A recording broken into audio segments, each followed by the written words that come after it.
Hello friends, स्वागत है आपका वीएस एजुकेशन चैनल पर। तो फ्रेंड, जैसा कि आप स्क्रीन पर देख रहे हैं कि मध्य प्रदेश शिक्षक भर्ती दस्तावेज सत्यापन के नियम बदले, वर्ग 1 वालों के लिए भी लागू। पहले मैं न्यूज़ को पढ़ देता हूँ। मध्य प्रदेश शासन स्कूल शिक्षा विभाग के अंतर्गत लोक शिक्षण संचालनालय भोपाल द्वारा दिनांक 28 जून 2024 को शिक्षकों के दस्तावेज सत्यापन के नियम बदल दिए हैं। नवीन नियम उच्च माध्यमिक शिक्षक नियोजन 2023 के उन चयनित अभ्यर्थियों पर भी लागू होते हैं जो 28 जून 2024 की स्थिति में डॉक्यूमेंट वेरिफिकेशन की प्रक्रिया से गुजर रहे हैं। मध्य प्रदेश उच्च माध्यमिक शिक्षक नियोजन 2023 डॉक्यूमेंट वेरिफिकेशन के नए नियम।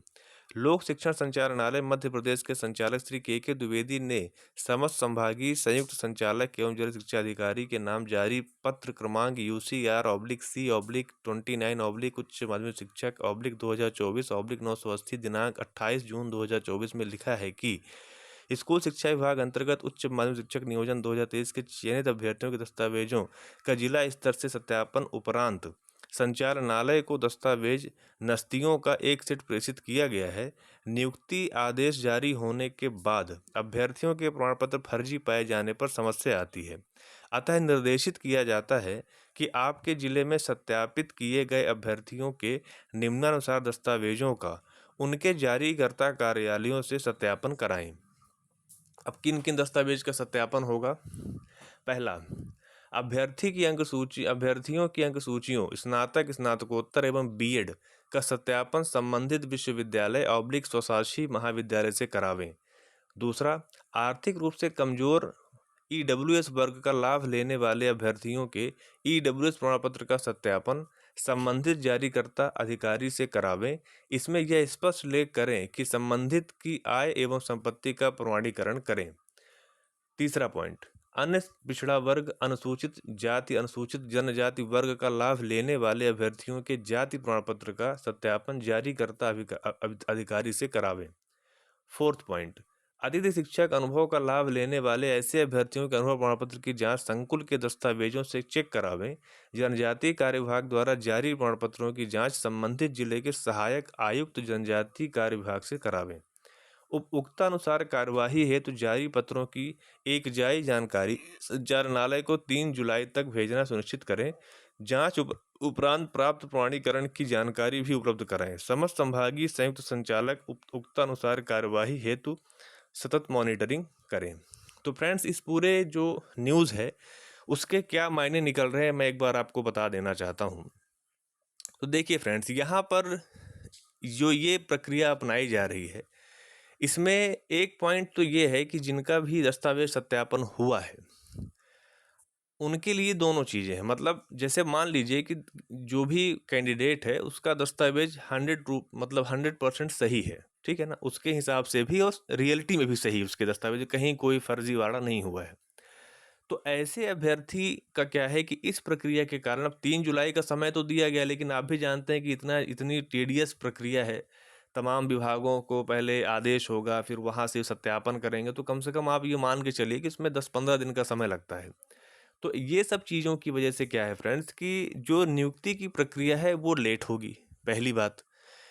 मतलब जिनका सही है, इसमें लाभ ये है, लाभ सबसे बड़ा ये है कि मान लीजिए कि किसी अभ्यर्थी का दस्तावेज सही नहीं है, लेकिन सत्यापन के दौरान उसको मतलब वेरीफाई नहीं करा पाए, या जो अधिकारी सत्यापन अधिकारी थे उनको उस चीज़ की माने आइडिया उनको नहीं लगा कि ये चीज़ें माने फर्जी दस्तावेज है, और मान लीजिए कि भविष्य में उनको वहाँ पर उस मतलब दस्तावेज के आधार पर उनको नौकरी दे दी जाती है, और भविष्य में कभी जब उनका पेमेंट भी बन गया, पीएफ भी कटने लग गया, तमाम सरकारी सुविधाएं मिलने लगी, वो एक सरकारी सेवक बन गए, उसके बाद कभी 2 साल, 3 साल, 10 साल कभी भी ऐसा हुआ कि वो दस्तावेज का जो कलई है वो खुल गई, पता चल गया कि वो दस्तावेज फर्जी है, वो फर्जी दस्तावेज लगा के साधारणतः आप देखोगे विकलांग वाले बहुत सारे मैटर भी पिछली भर्तियों में देखने को मिले थे। तो उसके कारण क्या होता है फ्रेंड्स कि जब आप दस्तावेज में गलत साबित हो जाते हैं, मतलब आपने कागज़ को लगाया, अब भविष्य में वो दस्तावेज फर्जी सिद्ध हो गया, तो उसमें बहुत ही मतलब आप समझ सकते हैं कि संगीन मतलब वो अपराध की श्रेणी में आता है। तो उससे क्या होता है कि अभ्यर्थी हमेशा के लिए ब्लैकलिस्ट भी हो जाते हैं, उनके ऊपर जुर्माना भी लग जाता है और उनको सज़ाएं भी हो जाती हैं। मतलब काफ़ी वो फिर आप समझ सकते हैं कि एक तरह से कैरियर का दी एंड हो जाता है वहाँ पर।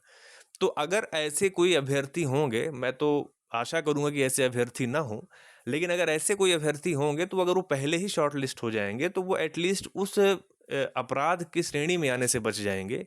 वो भविष्य में अपनी गलती को सुधार के मतलब क्या उसको कह सकते हैं कि उचित दस्तावेज, या कह सकते हैं कि सत्य दस्तावेज वो लाके फिर अगर कोई और अन्य भर्ती में अप्लाई करके फिर वहाँ पर वो नौकरी वो पा जाएँगे। लेकिन इसमें क्या है कि वो एक आप समझ सकते हैं कि दो धारी तलवार जैसा हो जाएगा, अगर वो फँस गए तो फिर दिक्कत हो जाएगी। तो उस आधार पे भी सही है। तीसरा आधार अगर मैं बात करूँ, पहला आधार तो मैंने बताया कि जिनका दस्तावेज सही है उनके लिए इसमें क्या थोड़ा-सा नेगेटिव है। दूसरा पॉइंट मैंने ये बताया कि जो दस्तावेज सत्यापन में गए उनके दस्तावेज फर्जी पाए जा रहे होंगे तो उनके लिए क्या इसमें पॉजिटिव है। और तीसरा हम लोग बात कर लेते हैं वेटिंग वालों के लिए कि वेटिंग वालों के लिए इसमें कैसे लाभ है। अब फ्रेंड्स आपको पता है कि सपोज मान लीजिए कि इसमें दस्तावेज सत्यापन हुआ और अधिकारियों से जो अब ये प्रक्रिया अपनाई जा रही वो प्रक्रिया ना अपना करके सीधे उनको ज्वाइनिंग अगर दे दी जाती, और मान लीजिए कि साल, 1.5 साल, 2 साल कभी भी पता चल जाता कि उनके दस्तावेज फर्जी हैं, तो जाहिर सी बात है कि उनकी नियुक्ति निरस्त होती। अब नियुक्ति निरस्त होती तो वो पद जो है वो खाली होता। अब वो पद इनको ज्वाइनिंग देने के बाद खाली हो रहा है, तो आप ये मान के चलो कि वो पद रिवर्स नहीं होगा।